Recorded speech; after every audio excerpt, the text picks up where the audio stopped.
الحمد لله نحمده ونستعينه ونستغفره ونؤمن به ونتوكل عليه ونعوذ بالله من شرور أنفسنا ومن سيئات أعمالنا من يهده الله فلا مضل له ومن يضلله فلا هادي له وأشهد أن لا إله إلا الله وحده لا شريك له وأشهد أن سيدنا ومولانا وحبيبنا وشفيعنا محمدا عبده ورسوله أرسله إلى الناس كافة بشيرا ونذيرا وداعيا إلى الله بإذنه وسراجا منيرا صلى الله تعالى عليه وعلى آله وصحبه وبارك وسلم تسليما كثيرا كثيرا وبعد فأعوذ بالله من الشيطان الرجيم بسم الله الرحمن الرحيم ألف لام ميم ذلك الكتاب لا ريب فيه هدى للمتقين صدق اللہ مولانا العظیم۔ بزرگوں اور بھائیوں، سورہ فاتحہ کی تفسیر میں نے عرض کی تھی کہ سورہ فاتحہ میں دین کے 3 بنیادی مسئلے بیان کیے گئے ہیں۔ سب سے پہلے توحید الوہیت بیان کی ہے کہ پوری کائنات کا معبود صرف ایک اللہ ہے، جو سارے جہانوں کا رب ہے، جو سارے جہانوں کو عدم سے وجود میں لایا ہے، ان کے بقا کا سامان کیا ہے اور پھر ان کی رہنمائی کی ہے کہ انہیں کس طرح سے زندگی گزارنی ہے۔ اور یہ وہ اس لیے کر رہا ہے کہ اس کی ایک صفت عامہ ہے جو الرحمن میں بیان کی گئی ہے، اور ایک دوسری صفت خاصہ ہے جو مومنین کے لیے ہے، جس کا ذکر رحیم میں آیا ہے۔ اس کے بعد آخرت کا مسئلہ آیا مالک یوم الدین میں کہ جزا کے دن کا مالک اللہ ہے، یعنی اس دنیا میں جزوی ملکیتیں تسلیم کی گئی ہیں، لیکن جب دوسری دنیا شروع ہوگی تو پھر کسی کی جزوی ملکیت بھی کچھ نہیں ہوگی، ہر چیز کے بہما وجو مالک اللہ تعالی ہے۔ پھر اس کے بعد میں ایک منتقل ہونے کی، ایک مضمون سے دوسرے مضمون کی طرف منتقل ہونے کی آیت آئی ہے، گریز کی آیت آئی ہے کہ ہم اللہ ہی کے، ہم آپ ہی کی یعنی اللہ ہی کی بندگی کرتے ہیں، کسی اور کی بندگی نہیں کرتے، اور آپ ہی سے سوال کرتے ہیں، اور سوال سے یہاں مراد دہائی دینا ہے، امداد چاہنا ہے، استمداد کے لیے۔ پھر اس کے بعد میں مومنین کا، انسانوں کا ایک سوال ہے، مومنین کا نہیں، انسانوں کا ایک سوال ہے، اہدنا الصراط المستقیم، اے اللہ ہمیں سیدھا راستہ دکھائیے۔ جب اللہ تعالی مخلوقات کو پیدا کرنے کے بعد ان کی رہنمائی کرتے ہیں تو ہم بھی اللہ کی مخلوق ہیں، لہذا ہمیں بھی، ہماری بھی اللہ رہنمائی کریں۔ میں نے بتلایا تھا کہ 2 قسم کے معاملات ہیں، ایک دنیاوی معاملات ہیں اور ایک اللہ تک پہنچنے کے معاملات ہیں، آخرت کے معاملات ہیں۔ دنیا کے معاملات کو حل کرنے کے لیے اللہ نے انسان کو ترقی یافتہ عقل دی ہے، اس کے ذریعے سے وہ اپنے دنیا کے معاملات حل کرتا رہتا ہے، لیکن اللہ تک کیسے پہنچا جائے، اللہ کی مرضی کے مطابق زندگی کیسے گزاری جائے، اس چیز کو انسان اپنے عقل سے نہیں سمجھ سکتا ہے۔ اس کے لیے اللہ کی رہنمائی ضروری ہے، اور اسی رہنمائی کے لیے رسالت اور نبوت کا سلسلہ قائم کیا گیا ہے، اور اللہ تعالی ملائکہ فرشتوں کے ذریعے سے اپنی مرضی اپنے رسول کو اپنے بتلاتے ہیں اور اپنی کتابیں اس پر نازل کرتے ہیں، پھر وہ رسول اللہ کی مرضی کو اور اللہ کی کتابوں کو دوسرے انسانوں تک پہنچاتا ہے، پھر وہ ان دوسرے انسان اس پر عمل کر کے اللہ تک پہنچتے ہیں۔ پھر چونکہ یہ اللہ تک پہنچنے کا راستہ حسی آنکھ سے نظر آنے والا نہیں ہے، محسوس ہونے والا نہیں ہے، معنوی ہے، اس لیے اس کو سمجھانے کے لیے دو مثبت اور منفی دو مثالیں دی اور اس کے ذریعے سے واضح کیا، یعنی معنویات کو محسوس بنایا، اور یہ کہا کہ ہم ان لوگوں کا راستہ دیکھنا چاہتے ہیں، ہمیں ان کا راستہ بتلائیے جن پر آپ نے انعام فرمایا ہے۔ اور میں نے بتایا تھا کہ یہ قرآن ہی میں ہے کہ 4 قسم کے بندے ہیں جن پہ اللہ کے خصوصی انعامات ہیں، ان کا راستہ ہمیں دکھائیے، یہ مثبت پہلو سے مشخص کیا۔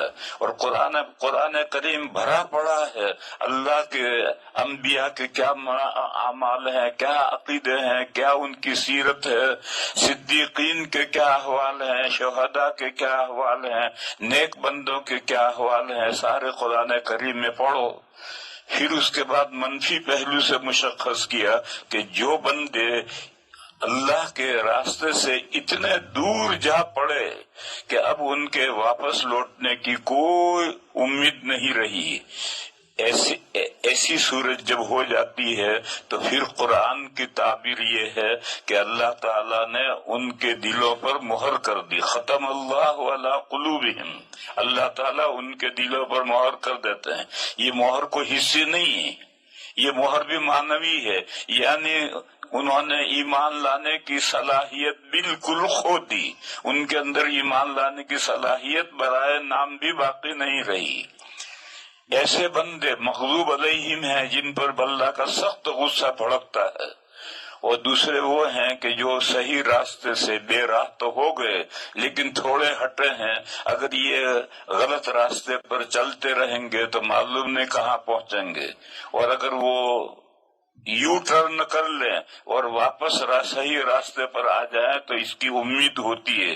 ایسے لوگ گمراہ کہلاتے ہیں، راستہ اللہ کا راستہ گم کرنے والے کہلاتے ہیں۔ یہ سارا رسالت کا مسئلہ تھا۔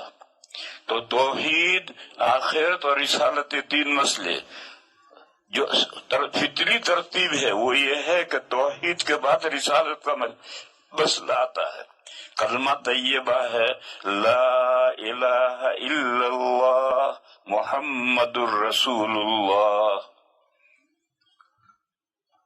توحید کے بعد رسالت کا مسئلہ آتا ہے، مگر سورہ فاتحہ میں توحید کے بعد آخرت کا مسئلہ آیا اور رسالت کا مسئلہ تیسرے نمبر پر کر دیا ہے۔ اس لیے اسے کیا ہے کہ آگے جو سورت شروع ہو رہی ہے وہ دلیل رسالت سے شروع ہو رہی ہے، رسالت کی رسول ہونے کی دلیل کیا ہے اس سے شروع ہو رہی ہے، اس لیے اس کو مؤخر کیا تاکہ اگلے مضمون کے ساتھ اس کا ربط ہو جائے۔ پھر آخرت کا مسئلہ مختصر تھا اور رسالت کا مسئلہ طویل تھا، تو مختصر مسئلہ پہلے ذکر کیا اور لمبا مسئلہ بعد میں کر دیا۔ اس کے علاوہ عمل پر ابھارنے والا عقیدہ توحید کے بعد آخرت کا عقیدہ ہے۔ رسالت کا مسئلہ عمل پر ابھارنے والا نہیں۔ دیکھو آج کتنے مسلمان ہیں، 100 کروڑ سے زیادہ مسلمان ہیں، اور سب لا الہ الا اللہ کے ساتھ محمد الرسول اللہ پڑھتے ہیں، یقین ہے ان کو، بلکہ بعض تو بڑے دعویٰ کرتے ہیں محبت رسول کا، مگر عمل کے نام صفر ہیں۔ تو رسالت کا مسئلہ عمل پر ابھارنے والا نہیں نہیں ہے، آخرت کا جس کو یقین ہے وہ عمل پر پڑے گا۔ اس لیے پورے قرآن کریم میں جگہ جگہ پر فرمایا کہ ان الذین یؤمنون باللہ والیوم الآخر، رسالت کا مسئلہ وہاں نہیں آیا۔ اسی طرح سے بہت ساری حدیثوں میں ہے کہ من کان یؤمن باللہ والیوم الآخر، رسالت کا مسئلہ وہاں نہیں آتا۔ تو کہ ایک اعتبار سے رسالت کے مسئلے کی اہمیت ہے تو دوسرے اعتبار سے آخرت کے مسئلے کی بھی اہمیت ہے، اس لیے توحید کے بعد آخرت کا مسئلہ بیان کیا گیا اور اب اس کے بعد میں رسالت کا مسئلہ بیان کیا۔ رسالت کے مسئلے کے بعد میں اب اگلی صورت شروع ہو رہی ہے۔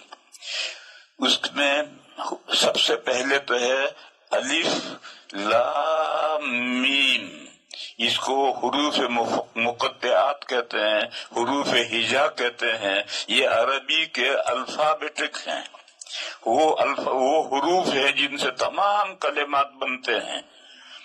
ایسے قرآن کریم میں 29 سورتوں کے شروع میں ایسے یہ حروف مقطعات آئے ہیں، اور تمام امت کا اتفاق ہے کہ ان کی واضح حقیقی پوری صحیح مراد اللہ کے علاوہ کوئی نہیں جانتا ہے، یہ متشابہات میں سے ہیں۔ لہذا تفسیروں میں لکھا ہے کہ اس کی مراد اور اس کے الف کو ہم سمجھتے ہیں، لام کو بھی سمجھتے ہیں، میم کو بھی سمجھتے ہیں، لیکن یہاں ان مراد کیا ہے تینوں کی، اس کو اللہ کے علاوہ کوئی نہیں جانتا۔ لہذا ہم اس پر گفتگو کرنے کے بجائے آگے بڑھتے ہیں۔ آگے ایک قاعدہ یاد رکھو، اعراب القرآن، قرآن کریم میں بعض جگہ پر متعدد ترکیبیں ہوتی ہیں اور وہ ساری ہی ترکیبیں درست ہوتی ہیں۔ لہذا آگے ایک جملہ ہے ذالک الکتاب، یہ خبر ہے اور مبتدا اس کا پوشیدہ ہے، ہوا ذالک الکتاب، ہوا کا مرجع ہے ہدایت، رہنمائی، جو اللہ کی رہنمائی ہے۔ ہدایت لفظ تو عربی میں مؤنث ہے، تو اگر آپ مؤنث کی ضمیر ماننا چاہتے ہی آپ مان لو، اور مذکر کرنا ہو تو مذکر مان لو۔ وہ ہدایت جو اللہ تعالیٰ سے بندوں نے مانگی ہے کہ ہمیں سیدھا راستہ دکھائیے، تو اللہ تعالیٰ نے فرمایا کہ وہ ہدایت یہ اللہ کی کتاب ہے، ذالک الکتاب۔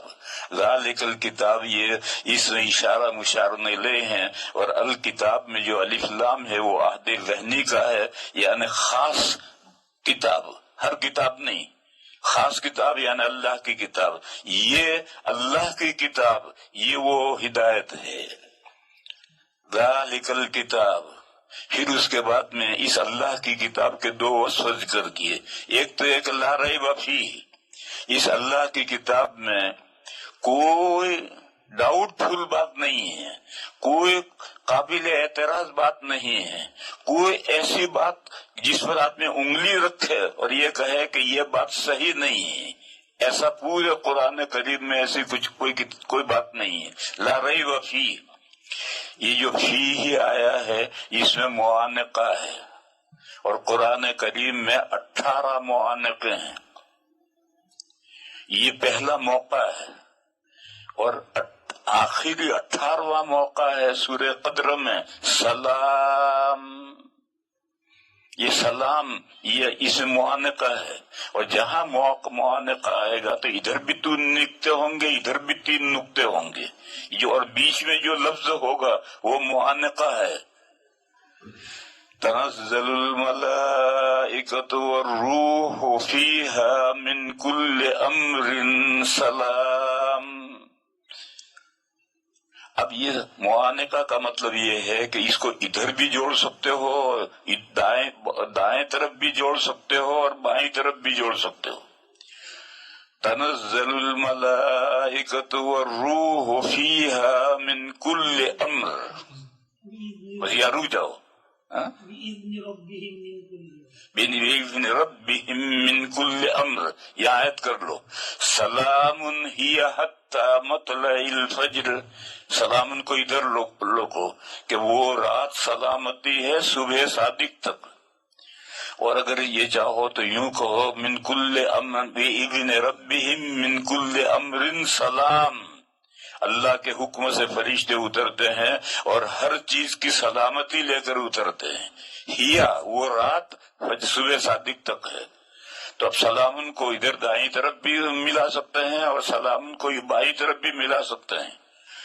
اس کو بیچ میں الگ پڑھنا صحیح نہیں، یا تو دائیں طرف ملاؤ یا بائیں طرف ملاؤ، دونوں احتمال ہوتے ہیں۔ جب دونوں طرف وہ مل سکتا ہے تو اس لیے اس کو معانقہ کہتے ہیں۔ یہ جو معانقہ ہے یہ وہی معانقہ ہے جو مسافے کی جگہ پر معانقہ کرتے ہیں، گردن سے گردن ملاتے ہیں، یہ وہی معانقہ ہے۔ معانقہ آپ جو حضرات عربی جانتے ہیں وہ سمجھ سکتے ہیں کہ معانقہ باب مفاعلہ کا مصدر ہے، اور باب مفاعلہ میں اشتراک ہوتا ہے، دو عمل مل کر ایک عمل بنتا ہے۔ جیسے مصافحہ یہ بھی صفح الید، جیسے کتاب کا ورق ہوتا ہے اس کا صفحہ ہوتا ہے، ایک صفحہ یوں ہے اور ایک صفحہ یوں ہے، اسی طرح ہاتھ کے بھی دو صفحے ہیں، ایک صفحہ یوں ہتھیلی کی طرف ہے اور ایک صفحہ پشت کی طرف ہے۔ ایک آدمی اپنے ہاتھ کا صفحہ دوسرے آدمی کے صفحہ کے ساتھ ملا ہے تو یہ مصافحہ ہوا، لیکن یہ ایک طرف کے صفحے ملے، ہتھیلی کی طرف کا صفحہ دوسرے آدمی کی ہتھیلی کی طرف کے صفحے کے ساتھ ملا تو یہ مصافحہ ہوا، اور یہ آدھا مصافحہ ہوا کیونکہ ایک طرف کا صفحہ ہوا۔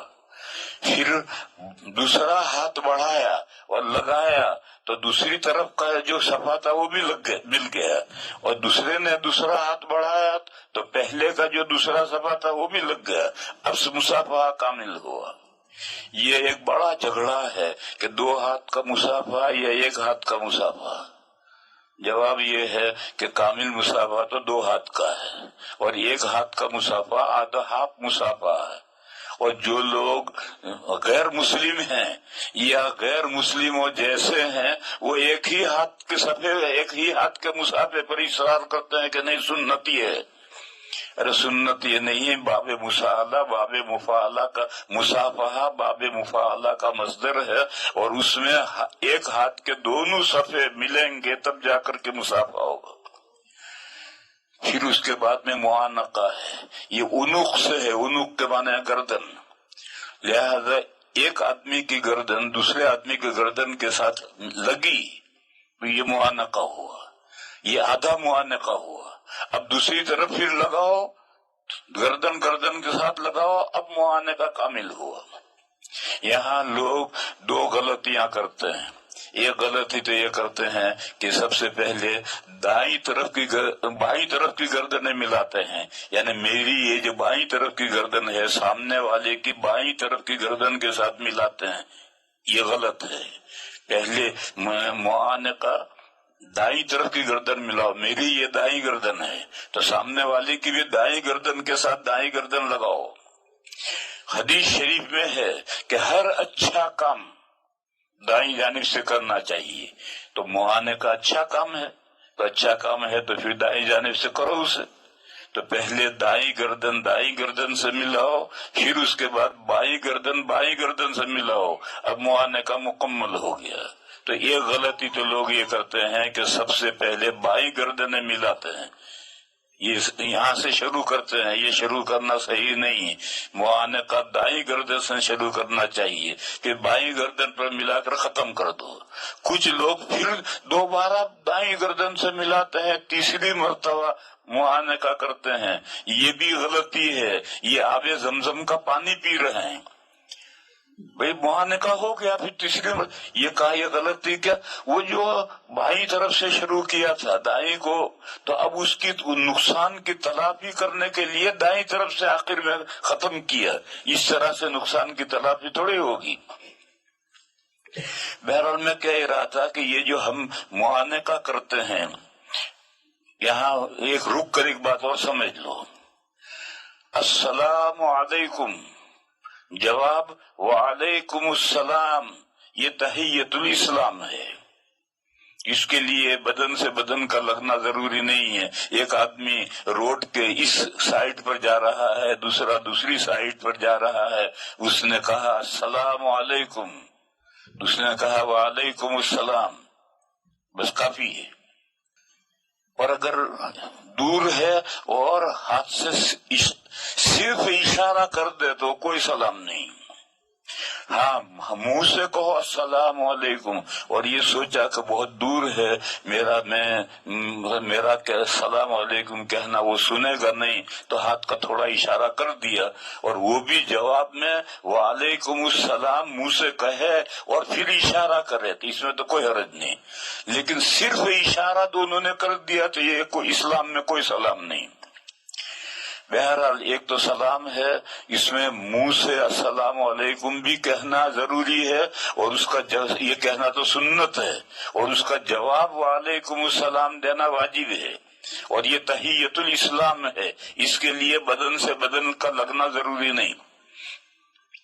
پھر اس کے بعد میں اگر دو آدمیوں کے درمیان میں معرفت ہے، دو طرف سے معرفت ہے یا ایک طرف سے معرفت ہے، حقیقی معرفت ہے یا حکمی معرفت ہے، جیسے بزرگوں سے ملتے ہیں تو وہاں حکمی معرفت ہوتی ہے، اور دونوں نے مصافحہ کیا، دو ہاتھ سے دونوں نے مصافحہ کیا یا ایک ہاتھ سے مصافحہ کیا، تو پھر حدیث شریف میں اس کی ایک الگ دعا ہے، السلام علیکم وعلیکم السلام. یہ تو ملاقات کے وقت میں ایکسچینج ہو گیا. پھر اس کے بعد مصافحہ کرنے کے بعد میں کہو یغفر اللہ لنا ولکم، اللہ ہماری بخشش کریں اور آپ کی بخشش کریں.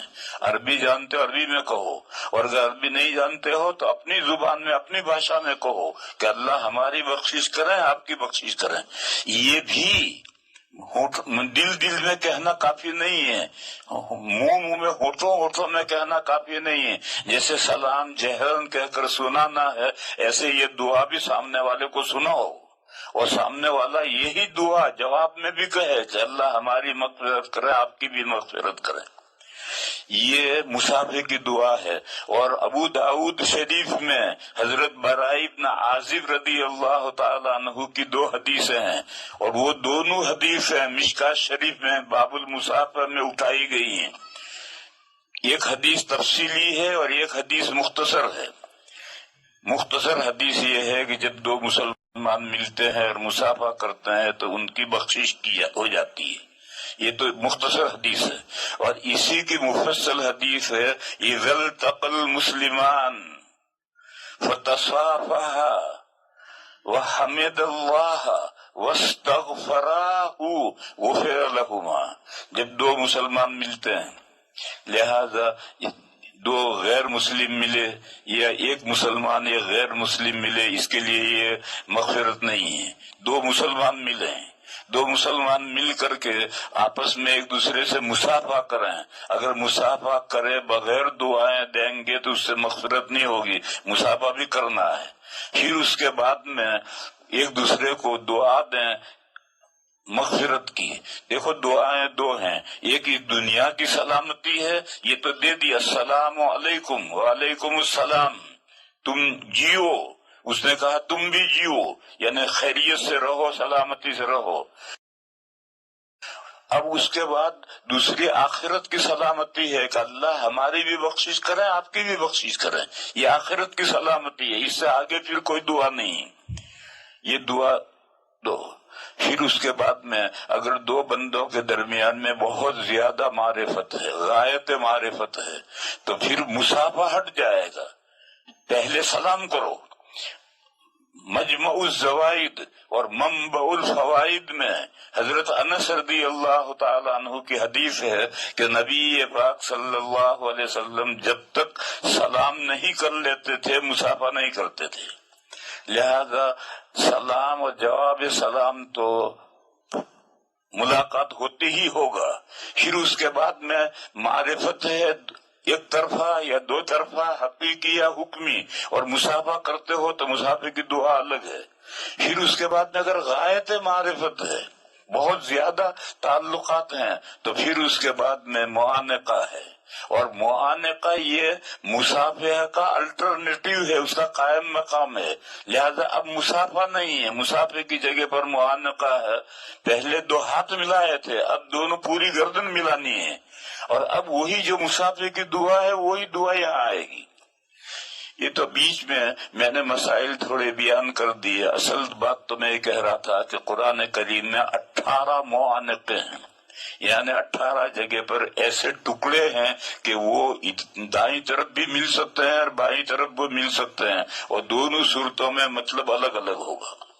یہاں فی ہی یہ اس میں معانقہ ہے. فی ہی سے ادھر دائیں طرف بھی 3 نقطے ہوں گے اور بائیں طرف بھی 3 نقطے ہوں گے. لہذا فی ہی کو لا ریبہ کے ساتھ بھی ملا سکتے ہو اور متقین کے ساتھ بھی ملا سکتے ہو. لا ریب فی، یہ وہ ہدایت یہ اللہ کی کتاب ہے، جس کتاب میں ذرا شک کی کوئی بات نہیں ہے، کھٹک کی کوئی بات نہیں ہے. ہدی للمتقین، یہ کتاب پرہیزگاروں کے لیے، یعنی مسلمانوں کے لیے، یعنی جو کفر و شرک سے بچے ہوئے ہیں ان متقیوں کے لیے. تقویٰ کے بہت درجے ہیں، سب سے نیچے کا درجہ ہے کفر و شرک سے توبہ کر کے ایمان لے آؤ، اور آخری درجہ ہے ما سوی اللہ سے توجہ ہٹا لو. یہ سب متقی ہیں. ان تمام متقیوں کے لیے یہ کتاب گائیڈ بک ہے، گائیڈنس ہے، رہنما ہے. یہ ایسی کتاب ہے جس کا صرف ہر ایک محتاج ہے. قرآن کریم ہدایت تو سبھی لوگوں کے لیے ہے. قرآن کریم میں آگے جا کر کے روزوں کا بیان آتا ہے، وہاں یہ آیت ہے شہر رمضان الذی انزل فیہ القرآن ھدی للناس وبینات من الہدی والفرقان. ھدی للناس، قرآن تمام لوگوں کے لیے گائیڈ بک ہے، رہنما ہے. اور یہاں کہا کہ مسلمانوں کے لیے، اللہ کے نیک بندوں کے لیے، صدیقین کے لیے، انبیاء کے لیے، سب کے لیے یہ گائیڈ بک ہے، ہر ایک کو اس کی ضرورت ہے. یہاں ایک طالب علم ایک سوال کرتے ہیں کہ جب قرآن کریم سبھی لوگوں کے لیے رہنما ہے تو یہاں متقین کی تخصیص کیوں کی؟ اس کا جواب یہ ہے کہ یہ تعریف کا موقع ہے، اور تعریف کے موقع پر اہم بات ذکر کی جاتی ہے. جیسے کل میں نے مثال بیان کیا تھا کہ قرآن کریم میں ایک جگہ پر اللہ کی تعریف کی جا رہی ہے، قل اللہم مالک الملک تؤتی الملک من تشاء وتنزع الملک ممن تشاء وتعز من تشاء وتذل من تشاء بیدک الخیر. یا شر نہیں لائے، کیونکہ تعریف کا موقع ہے. اس تعریف کے موقع پر جو اہم بات ہے وہی ذکر کی جاتی ہے، دوسری بات ذکر نہیں کی جاتی. ایک مثال لو، کسی ملک کا پریزیڈنٹ، صدر یا وزیر اعظم آپ کے ہمارے ملک کے اندر مہمان آیا، جلسہ کیا، جیسے کہ ٹرمپ صاحب آئے تھے تو جلسہ کیا، اور ان کو ایڈریس دینا ہے، سپاس نامہ دینا ہے. تو آئے ہوئے مہمان کے ملک میں جو اہم باتیں ہوں گی وہ ایڈریس میں ذکر کی جائیں گی. معمولی بات ہے کہ ہمارے مہمان کے ملک میں خنزیر بھی ہوتے ہیں اور کتے بھی ہوتے ہیں اور بلیاں بھی ہوتی ہیں، یہ سب نہیں ذکر کیا جاتا. ان کے بیان کا کہ ان کے ایسے کارخانے ہیں، ایسے انجینئر ہیں، ایسے بڑے لوگ ہیں، ایسی چیزیں ذکر کی جاتی ہیں. تو تعریف کے موقع پر اہم بات ہے.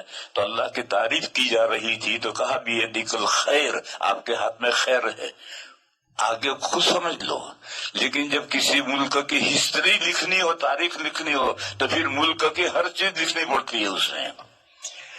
تو وہاں قرآن کریم کے شہر رمضان الذی انزل فیہ القرآن ھدی للناس قرآن کی ماہیت حقیقت کیوں قرآن رمضان میں اتارا ہے کہ سارے انسانوں کے لیے رہنما ہے. اور یہاں پہلی آیت میں قرآن کی اوصاف بیان ہو رہے ہیں، خوبیاں بیان ہو رہی ہیں، اس لیے یہاں ہدی للمتقین کہا، ہدی للناس نے کہا. بہرحال 3 باتیں بتائی کہ وہ جو ہدایت جس کو تم نے مانگی تھی، وہ ہدایت جو تم نے اللہ سے مانگی تھی، وہ ہدایت یہ قرآن کریم ہے، یہ اللہ کی جو کتاب ہے، یہ وہ ہدایت ہے. اور ہوا مذکر ضمیر بھی پوشیدہ مند، کیونکہ لا ریب فیہ کی ضمیر بھی اسی کی طرف لوٹ رہی ہے، اگرچہ بتاویل کتاب ہو کر ہدایت کی طرف لوٹے گی، لیکن بہرحال محذوف کے اندر مذکر مؤنث کا کچھ زیادہ فرق اہتمام نہیں کرتا. لفظوں میں کوئی ہو تو پھر مذکر مؤنث کا پورا خیال رکھنا پڑتا ہے، لیکن محذوف میں اس کا زیادہ خیال رکھنا ضروری نہیں.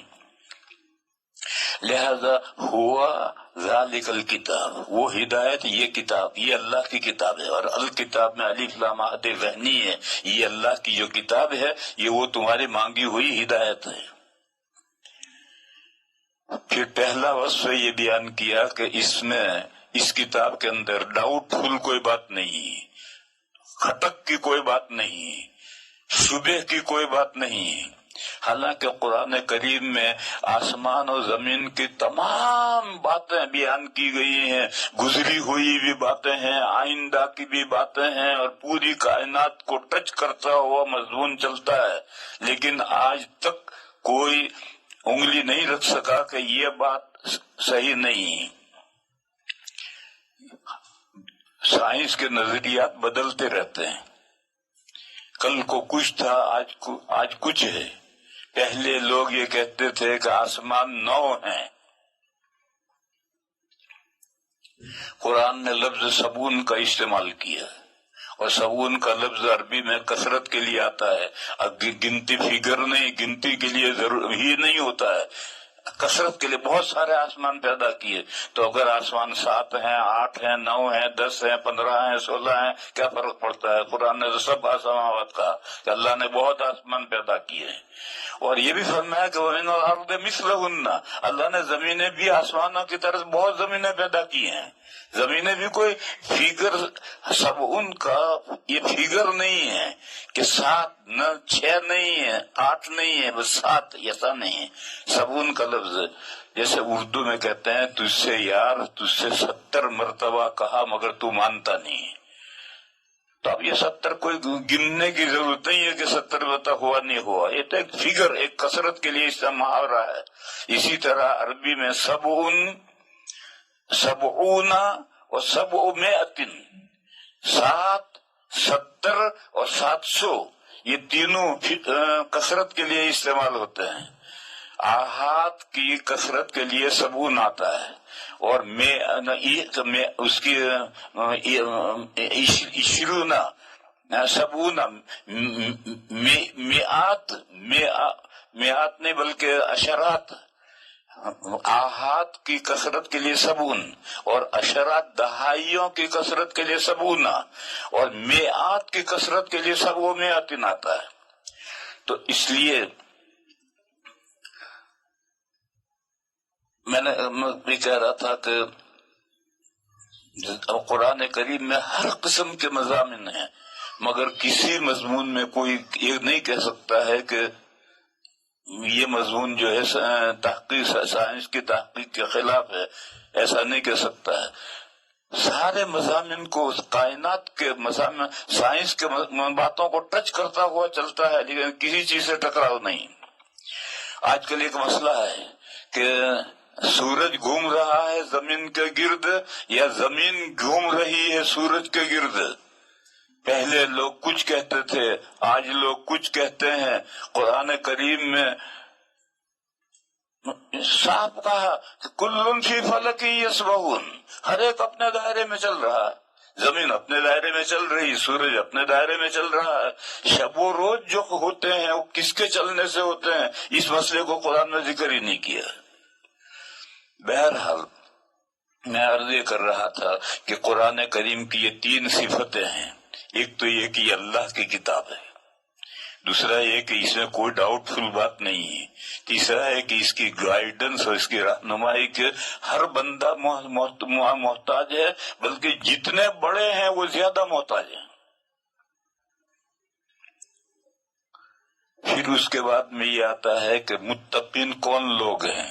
وہ آگے 3 آیتوں میں ان کا ذکر ہے کہ متقین یہ لوگ ہیں. اس کو ہم کل بیان کریں گے، آج یہ بات یہیں تک ختم کریں گے، اس لیے کہ میرے پاس سوالات بہت سارے آ گئے ہیں اور وہ اتنے تفصیلی اور لمبے سوالات ہیں کہ اس کو وقت میں نمٹنا ان کا مشکل ہے.